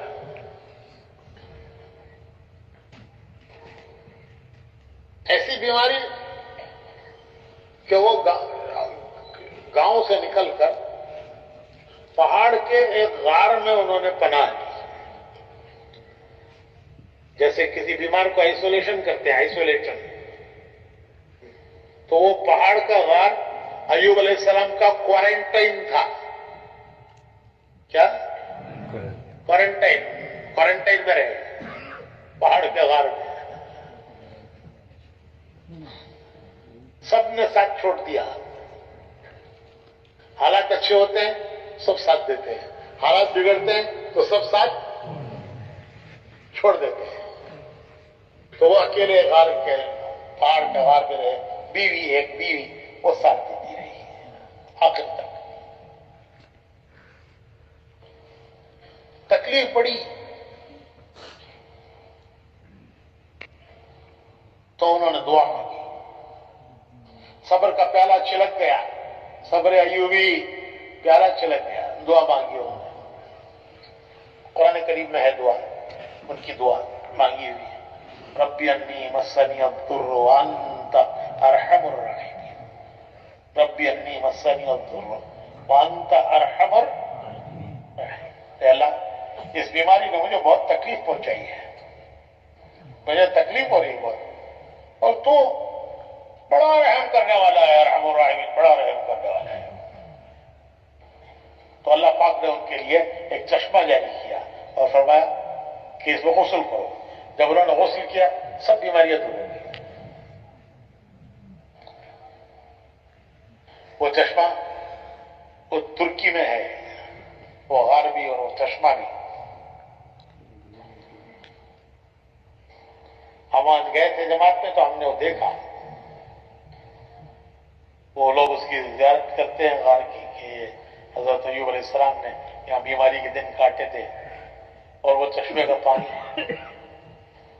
جس سے انہیں صحت ملی تھی وہ پیتے ہیں، کانوں میں بھر بھر کے لے جاتے ہیں، تبرکن بیماروں کو نہلاتے لے جا کے۔ ہم نے بھی پیا پانی، وہ ہم نے بھی وہ غار دیکھا، ترکی میں ہے، شام کی سرحد پر، وہ پانی ہم نے بھی پیا، ایسا ٹھنڈا میٹھا پانی۔ آپ کے یہاں کا مشہور پانی کون سا ہے؟ باٹل واٹر، وہ سب باٹل کے واٹر ہیں نا، وہ اس کے سامنے جھک مارتے ہیں، اتنا ٹھنڈا میٹھا پانی، ایسا ٹھنڈا میٹھا پانی، ایسا لذیذ۔ تو اللہ تعالیٰ اپنے نیک بندوں کو بھی آزماتے ہیں، ان کو بھی حالات سے گزار کر ان کا امتحان لیتے ہیں۔ ہاں ایک فرق ہے، بعض مرتبہ خیال آتا ہے کہ کیا ہوا، دیکھو کتنے اچھے آدمی، کتنے قربانیاں دی، ملکوں میں گئے، پیدل جماعتوں میں پھرے، کتنا دین کا کام کرتے ہیں، کیوں نہیں بیمار ہو گئے؟ پھر بھی کرونا ہو گیا آپ کو۔ کبھی خود کو بھی خیال آتا ہے کہ اللہ ہم نے کیا فضول کیا تھا، تیرے راستے میں پھرے، پیدل گئے، جماعتوں میں گئے، پھر بھی یہ حال آیا۔ تو بھائی یہ ایک اللہ کی حکمت ہے، پھر بدلنا، حال کو بدلنا وہ اللہ کی قدرت ہے۔ ہاں نیکوں پر بھی آتے ہیں، بروں پر بھی آتے ہیں، لیکن دونوں میں فرق ہے۔ فرق یہ ہے کہ نیکوں پر حالات، دیکھیں ایک پنجرا ہوتا ہے پرندے کا، طوطا، بٹیر، مینا، چڑیا پنجرے میں رکھتے ہیں، اور ایک پنجرا ہوتا ہے چوہے کو پکڑنے کا۔ تو چوہے کا پنجرا اور کبوتر کا پنجرا، پرندے کا پنجرا دونوں برابر ہیں، وہ بھی پنجرا ہے یہ بھی پنجرا ہے، لیکن دونوں برابر نہیں ہے۔ ایک پنجرا حفاظت کے لیے ہے، دوسرا ہلاکت کے لیے ہے۔ پرندے کا پنجرا ہلاکت کے لیے ہے، پیار سے ہے، محبت سے ہے، اس کا پکارنا پیار آتا ہے، اس کی آواز پر پیار آتا ہے، اس کے پکارنے پر پیار آتا ہے۔ تو پرندے کا پنجرا پیار سے ہے، اس کی آواز پر پیار آتا ہے، اس کے پکارنے پر پیار آتا ہے، وہ اس کی حفاظت کے لیے کہ کہیں بلی ہاتھ نہ مار دے، پرندے کو، پنجرے کو، طوطے کو، مینا کو بلی ہاتھ نہ مار دے۔ اور چوہے کا پنجرا وہ بھی محبت سے ہے، وہ نفرت سے ہے، وہ جب قابو میں آ جاتا ہے تو پھر دیکھو گھر والی کیسے مارتی ہے اسے۔ بچوں کے کتابیں قطر ڈالی،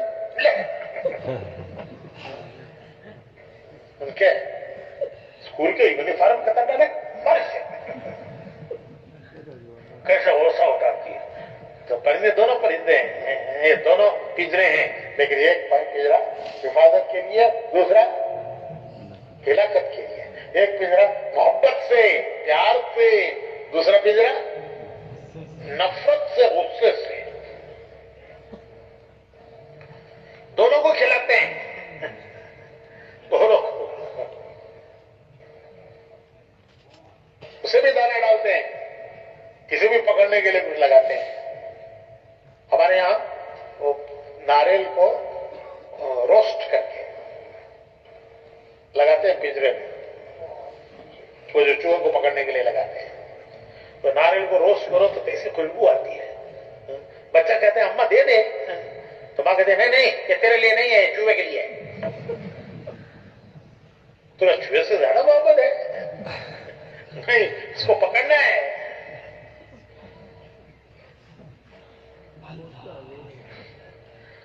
تو اللہ تبارک و تعالیٰ نیکوں پر حالات لاتے ہیں ان کے گناہوں کی معافی کے لیے، ان کے درجوں کی بلندی کے لیے۔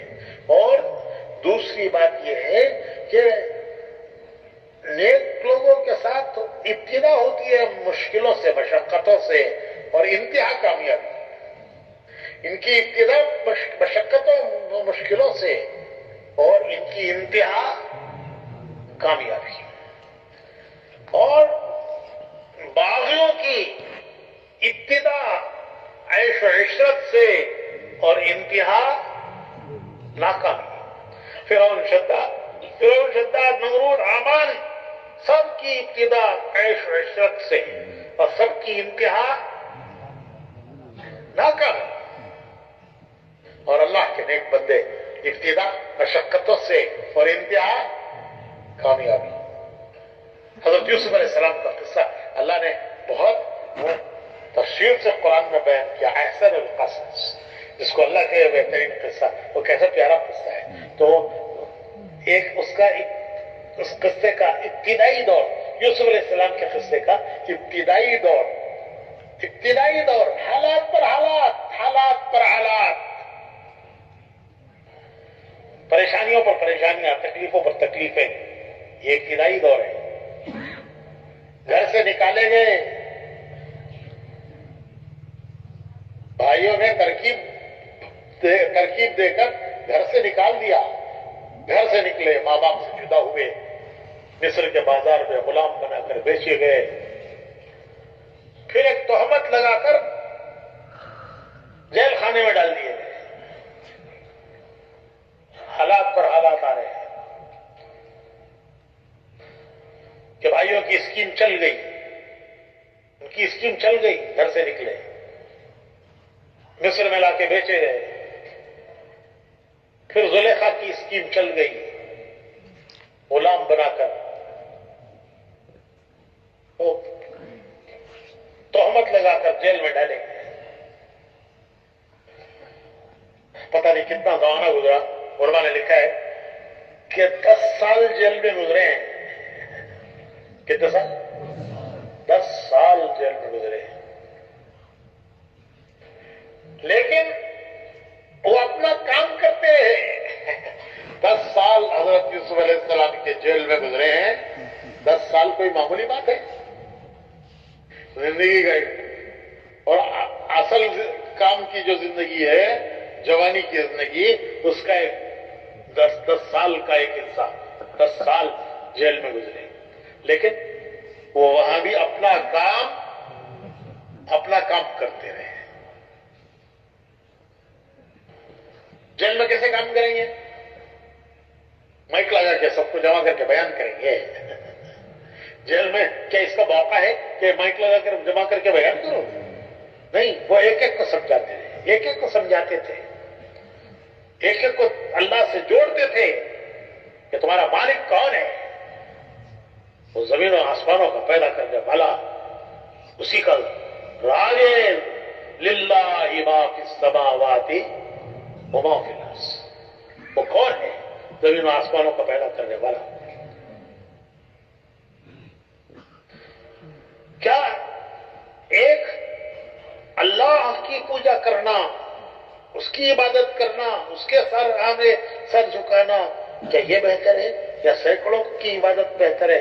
تم بتاؤ، تمہارا دل کیا کہتا ہے؟ تمہارا دل کیا کہتا ہے؟ تو جیل میں بھی وہ اپنا کام کرتے رہے. پھر وہی ذریعہ بنا ان کے جیل خانے سے نکل کر حکومت کے تخت پر آنے کا. وہ دعوت دینا ہی ذریعہ بنا. ایک قیدی جو وہاں سے چھٹ کر نکلا اور جس کو انہوں نے خواب کی تعبیر بیان کی تھی، جب بادشاہ نے خواب دیکھا اور کوئی تعبیر سب درباریوں کی سمجھ میں نہ آئی تو اس قیدی کو یاد آیا کہ وہ جو بزرگ ہے نا جیل میں، وہ تعبیر کتنی اچھی بتاتے ہیں، ہماری بتائی تھی تعبیر وہ صحیح ثابت نکلی. اس نے بادشاہ سے کہا میں ایک آدمی جانتا ہوں وہ جیل میں ہے، وہ تعبیر بتانا جانتا ہے، اس نے ہمیں بتائی تعبیر وہ صحیح نکلی. تو بادشاہ نے کہا لاؤ، جلدی لاؤ. تو یوسف علیہ السلام نے فرمایا کہ پہلے میرے مقدمے کی سماعت کرو، فیصلہ کرو کہ میرے اوپر جو الزام ہے وہ صحیح ہے یا غلط ہے. میں اپنے اوپر الزام رکھتے ہوئے حکمرانی میں نہیں آنا چاہتا. تو تحقیق ہوئی تو پتہ چلا کہ وہ توبت تھی اور الزام لگانے والا خود ملزم تھا. راستہ کھل گیا. تو میں عرض کر رہا تھا کہ ابتدائی زمانہ، ابتدائی دور مشکلوں کا، آزمائشوں کا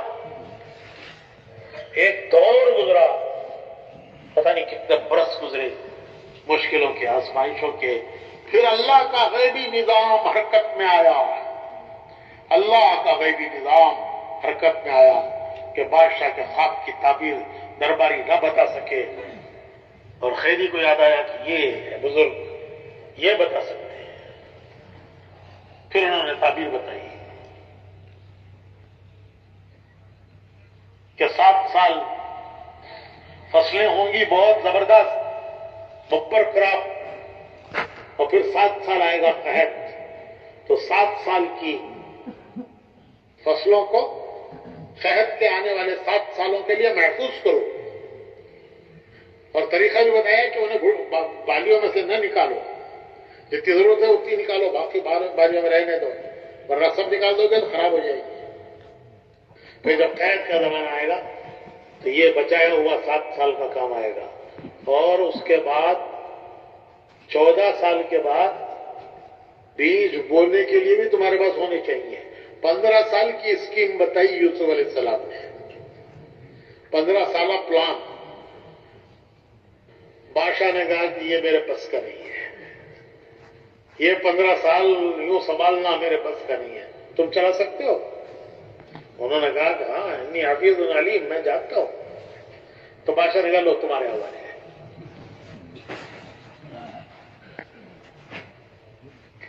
مصر کی حکومت یوں ملی،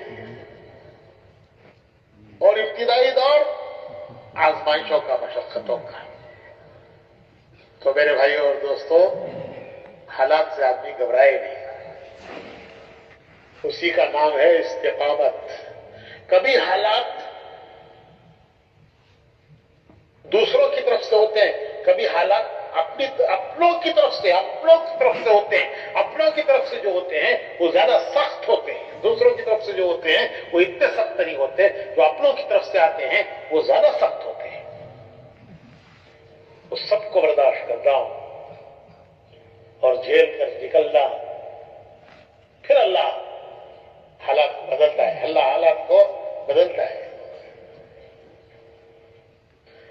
کسی موقع پر، کسی وقت مایوس نہیں ہونا ہے۔ مولانا الیاس صاحب رحمۃ اللہ علیہ فرمایا کرتے تھے کہ مایوسی کفر ہے، کیونکہ جسے اللہ پر یقین ہے کہ میرا اللہ بڑی قدرت والا ہے، اور قدرت والا ہی نہیں ہے، وہ بڑا مہربان ہے، اللہ رؤوف بالعباد، وہ اپنے بندوں پر بڑا مہربان ہے، اسے آن کی آن میں حالات کے بدلنے میں دیر نہیں لگتی، اسے قدرت ہے۔ حالات آئے ہیں یہ اس کی کوئی حکمت ہے، اور حالات کو بدلنا یہ اس کی قدرت ہے۔ تو ہم اللہ کی قدرت پر یقین کریں گے، پھر اللہ سے مانگیں گے اور امید رکھیں گے کہ ہمارا اللہ وہ اپنے بندوں پر بہت مہربان ہے۔ تو میرے بھائیوں، ابھی یہ گزشتہ چند سالوں میں جو حالات گزرے اور جس میں ایک بڑی مخلوق پریشان ہوئی، ساری دنیا میں ایک مخلوق پریشان ہوئی، لیکن اللہ کا شکر ہے کہ مومن کو ایمان کا سہارا ہے، مومن کو ایمان کا سہارا ہے، بہت بڑا سہارا ہے، بہت بڑا سہارا ہے کہ حالات آئے لیکن ان حالات سے نکالنا یہ اللہ کا کام ہے، بدلنا اللہ کا کام ہے۔ ہم امید کرتے ہیں اللہ سے، اس پر یقین کرتے ہیں، اس سے امید رکھتے ہیں کہ وہ مالک ہمیں نکالے گا۔ اور بھائی، ابھی ہمارے گزشتہ نومبر میں ملکوں کے احباب سے جو رائے وغیرہ لی گئی، ایک ہمارے ذمہ دار ہیں ڈیٹرائٹ کے شریف عبدالعزیز، وہاں کے بہت پرانے لوگوں میں ذمہ داروں میں، تو ہم بات کر رہے تھے ہمارے ملکوں کے ذمہ داروں سے کہ بھائی دیکھو، جتنی گنجائش ہے اتنا کام کرو، لیکن کام چھوڑنا نہیں، مایوس ہو کے نہیں بیٹھنا۔ شیطان کے بٹھانے کا ایک ذریعہ بہت بڑا ذریعہ یہ ہے کہ شیطان مایوس کر دیتا ہے، کیونکہ مایوس ہو جانے کے بعد آدمی اپنے کو عمل کا مکلف نہیں سمجھتا. مایوس ہو گیا آدمی کم کرے گا، کیوں کہ مایوسی نے اسے بٹھا دیا ہے.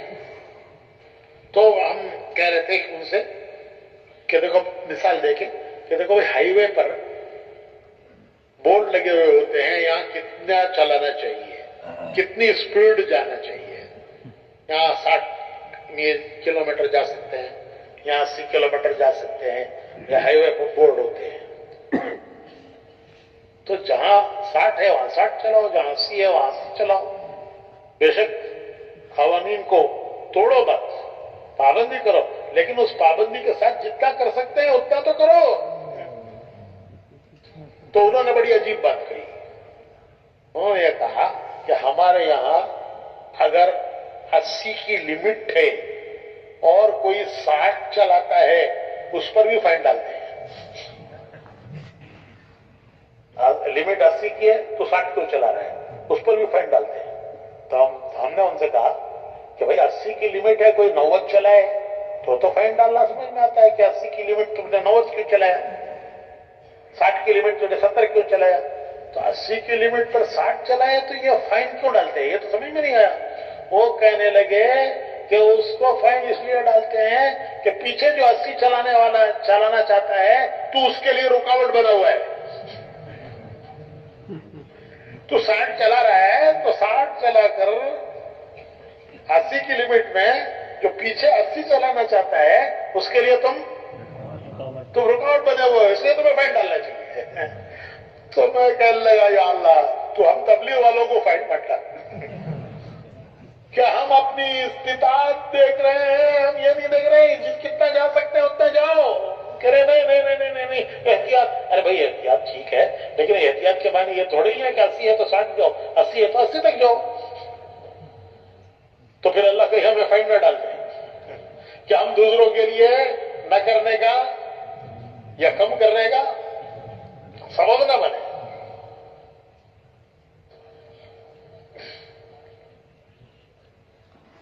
تو میں عرض کر رہا تھا کہ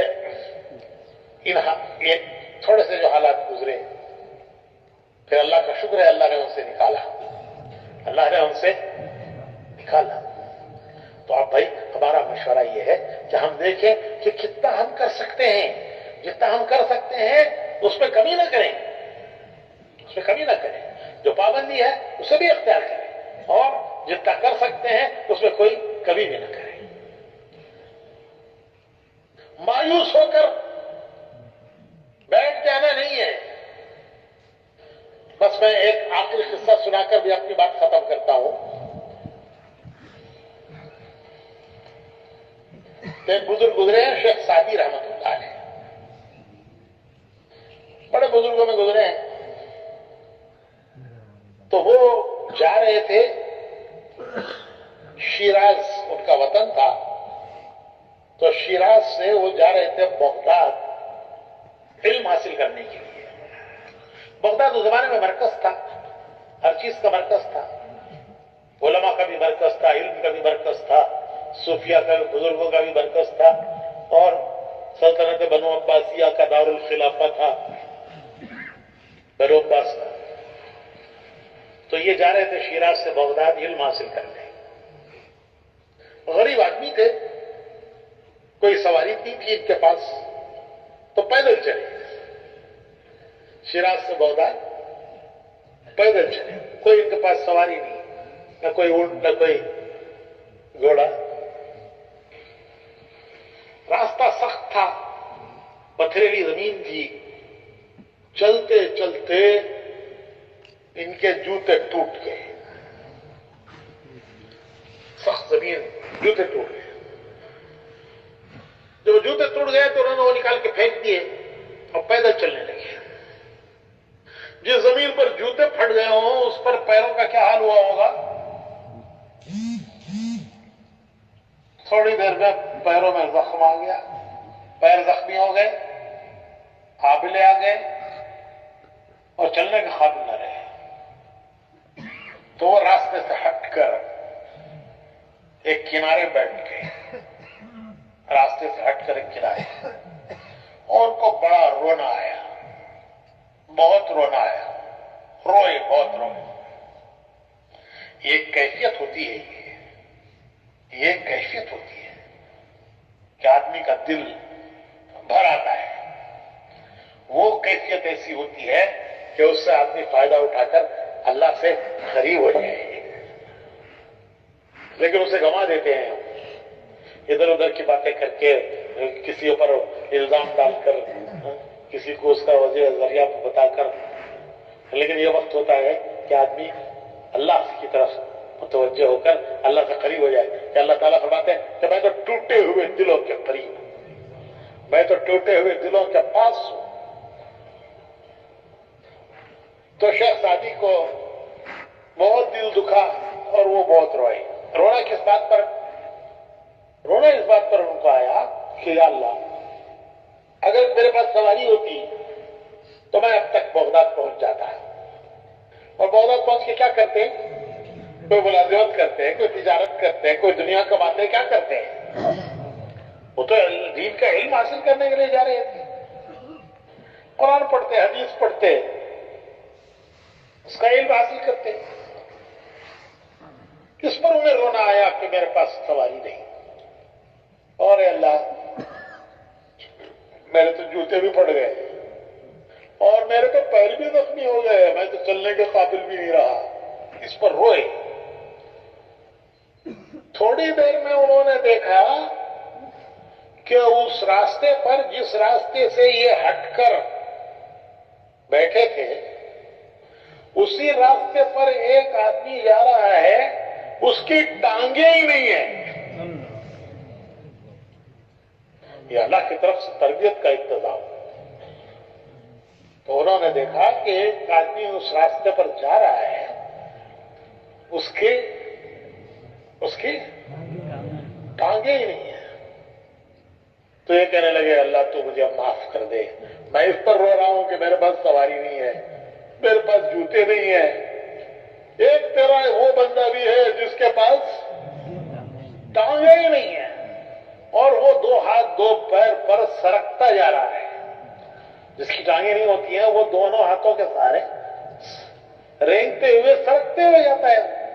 تو ایک تیرا بندہ ہے جو سرکتے ہوئے جا رہا ہے، اے اللہ مجھے معاف کر دے۔ پھر ان کو ایک عزم ملا، عزم وہ دل کا ارادہ، آدمی کے دل کے اندر پیدا ہوتا ہے۔ ان کو عزم یہ ملا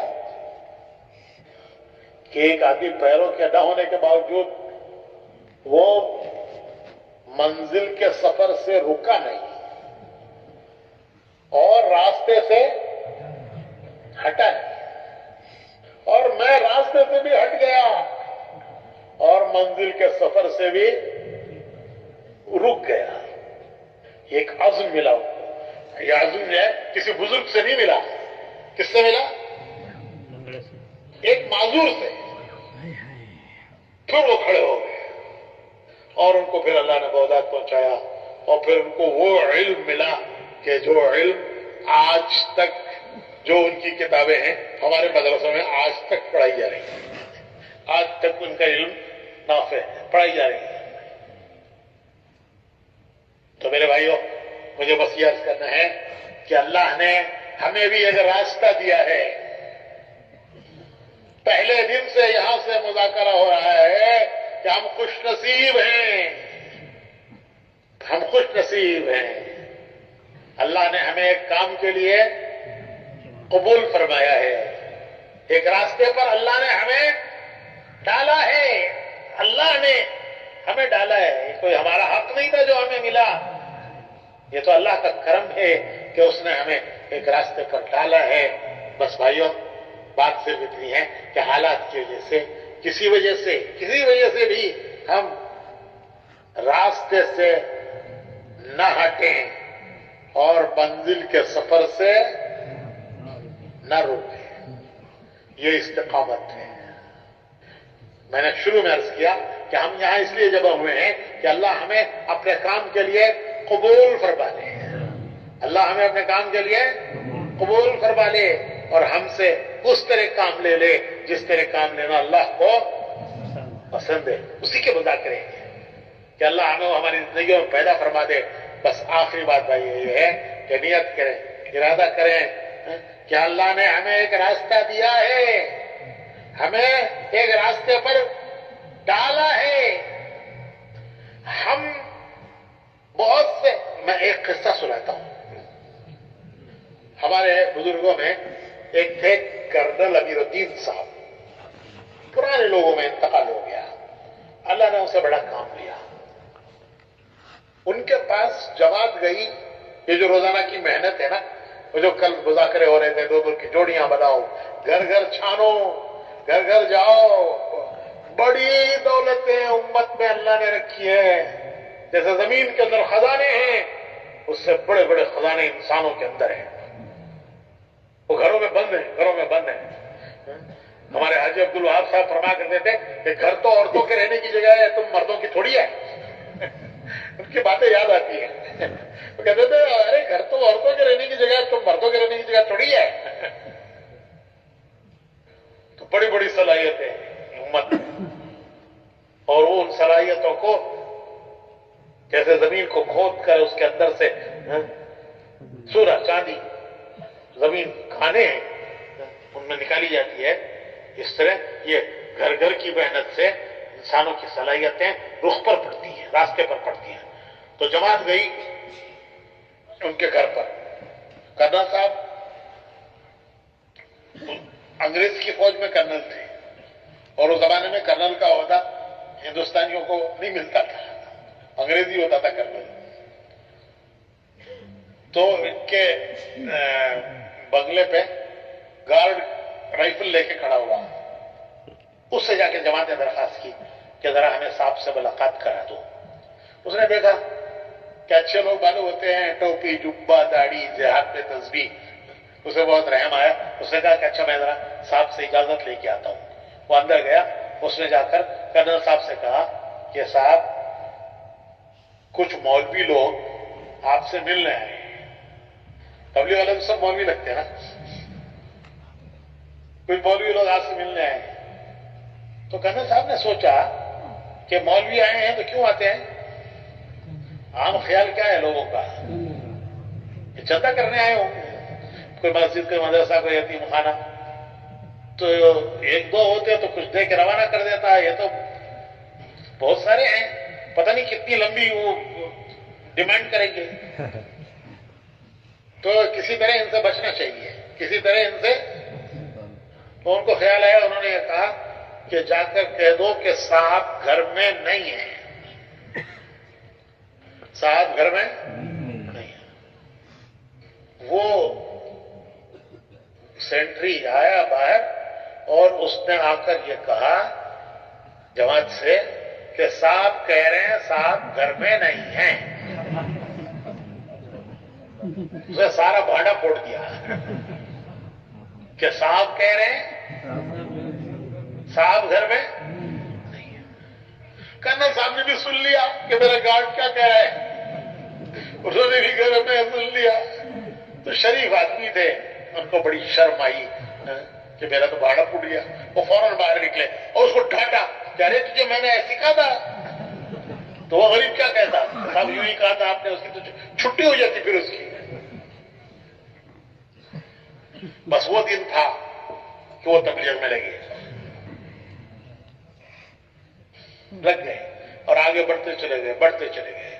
پہلی جماعت ہندوستان سے جو انگلستان گئی، اس کے امیر تھے کرنل صاحب، لیکن بھائی وہ لگنا چاہتے تھے کہ بچنا چاہتے تھے؟ اللہ انہیں لگانا چاہتا تھا، اللہ نے ان کو لگایا، اللہ نے لگایا۔ تو بھائیو، یہ صرف ایک کرنل صاحب کا قصہ نہیں ہے، ہم میں بہت سو کا یہی قصہ ہے۔ ہم میں سے بہت سو کا یہی قصہ ہے کہ جب سب سے پہلے یہ جماعتیں ہمارے پاس آئیں تو ہم لڑنا چاہتے تھے کہ بچنا چاہتے تھے، لیکن اللہ نے ہمیں لگایا، ہمیں ایک راستے پر ڈالا، اللہ نے ایک راستے پر اللہ نے ہمیں ڈالا، ہمیں ایک راستہ دیا ہے۔ اللہ کا شکر ہے کہ اللہ نے ہمیں ایک راستہ دیا ہے، ہمیں ایک راستے پر ڈھالا ہے. لوگ زندگیاں ضائع کر دیتے ہیں. وہ پہلے کہتے ہیں کہ ایک کیمیا نام کی کوئی چیز ہوتی تھی. پتہ نہیں ہوتی بھی تھی کہ نہیں ہوتی تھی، لیکن مشہور ہے کہ کیمیا نام کی ایک چیز ہوتی تھی. وہ اس کو جس پر لگاؤ وہ سونا بن جاتا تھا. لوہے پر جس پر لگاؤ وہ سونا بن جاتا تھا. تو لوگ کیمیا کی تلاش میں زندگیاں گنوا دیتے تھے، جنگلوں میں، پہاڑوں میں، کہ یہاں ملتا ہے، وہاں ملتا ہے، وہ جانتا ہے، یہ جانتا ہے. تو لوگ کیمیا کی تلاش میں زندگیاں گنوا دیتے تھے. آخر میں پتہ چلتا ہے کہ یہ نہ وہ جانتا ہے، نہ یہ جانتا، کوئی نہیں جانتا. تو لوگ زندگیاں گنوا دیتے تھے. آخر میں ہاتھ کچھ نہیں آتا تھا. تو بھائیو ایک راستہ دیا ہے اللہ نے، منزل کی طرف ہمیں بڑھایا ہے، منزل کا ایک راستہ دیا ہے. بس دو باتیں ہیں، نیت کرو کہ انشاءاللہ شیخ سعدی کی طرح جو ان کو عزم ملا کہ معذور اپنی معذوری کے باوجود راستے سے نہیں ہٹا، منزل کے سفر سے نہیں رکا. تو بھائیو ہم بھی نیت کریں کہ اللہ تو نے ہمیں ایک راستہ دیا، اپنے کرم سے دایا، اپنے کرم سے ہمیں تو نے ایک راستے پر ڈالا. اے اللہ تو ہم نیت کرتے ہیں کہ انشاءاللہ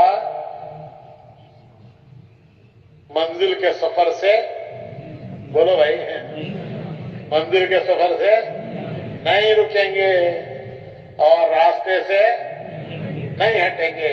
حالات تو حالات ہیں، وہ آنی جانی ہے. حال اسی زمانے کو کہتے ہیں جو رکنے والا نہیں ہے. وہ تو چلتے رہیں گے، چلے جائیں گے، لیکن انشاءاللہ ہم اپنے راستے پر جمے رہیں گے، منزل کی طرف سفر کرتے رہیں گے. تو نیت کرو کہ انشاءاللہ راستے سے، بولو بھائی، راستے سے اور منزل کے سفر سے نہیں رکیں گے. اللہ قبول کرے.